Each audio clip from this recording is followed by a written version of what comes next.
Hello' guys, ৰাতি হ'লে মোৰ মুৰ্গীৰ পোৱালিখিনি কিমান ধুনীয়াকৈ থাকে চাওক। এইটো এটা ইমান ধুনীয়াকৈ আছে। এইটোৱে মোৰ সৰু সুৰা বিজনেছ। যদি আপোনালোকে কৰিব খোজে তেনেহ'লে মোৰ লগত লগ কৰিব পাৰে, যোগাযোগ কৰিব। হোৱাটছএপ নম্বৰ দিয়াই আছে। যদি কাৰোবাৰ বিজনেছ কৰিব মন আছে তেনেহ'লে কৰিব পাৰে। বহুত ধুনীয়া হৈ আছে, ঠাণ্ডাৰ বতৰ, সেইকাৰণে লাইটটো অলপমান বেছি দিছোঁ।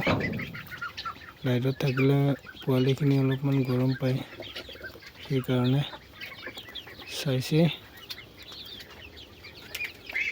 কিমান ধুনীয়া হৈ আছে। আৰু গাইজ আপোনালোকে ফ'ল' কৰিব, লগত থাকিব, ভিডিঅ' পায়ে থাকিব এনি টাইম। আজিলৈকে ভিডিঅ'টো ইমানেই থাকিল গাইজ, বাই।